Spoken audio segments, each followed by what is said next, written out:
We are not possessed by the spirit of Ala-Igbo. What are we going to do? Not what Ala-Igbo is going to do for us. It is what we are going to do for Ala-Igbo, to advance Ala-Igbo, to be the nation, a very powerful nation. Having that consciousness, that Ala-Igbo consciousness, what we must do for Ala-Igbo.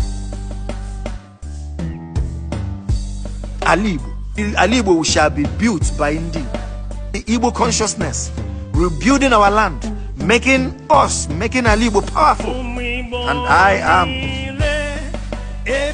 am living my purpose. I pledge to Ala-Igbo to be faithful, to be honest, to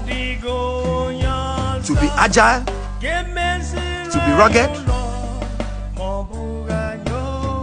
to be tough, to be sincere, to be loving. My love focused on Ala-Igbo. My strength, my youthful strength focused on Ala-Igbo. That is my pledge to Ala-Igbo. And I am doing mine. I am working it. I am living my purpose.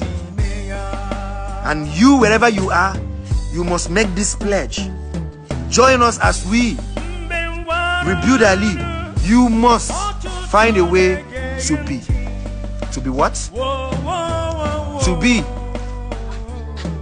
a plus to Ala-Igbo. Work on yourself. How to give back to Ala-Igbo.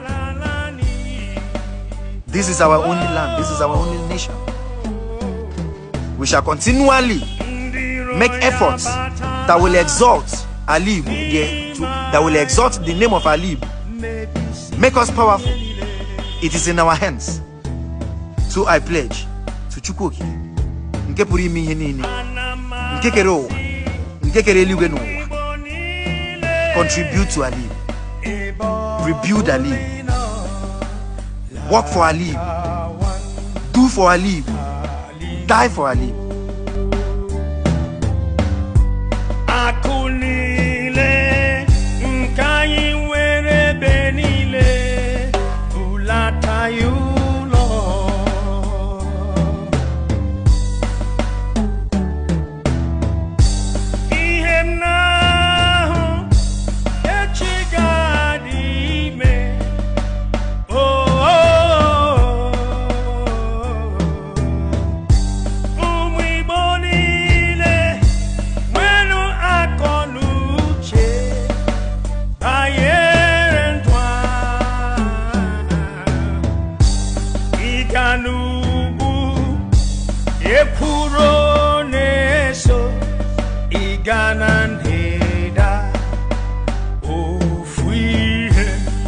Igana kekbe obiojo neso igana kambi ufobi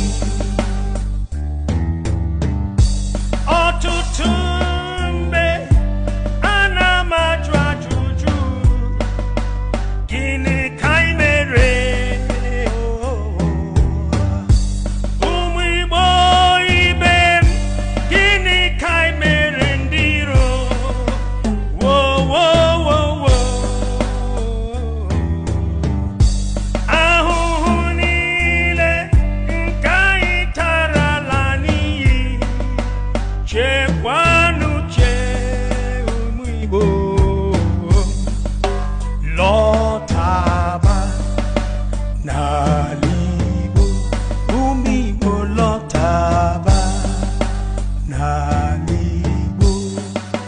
Lord.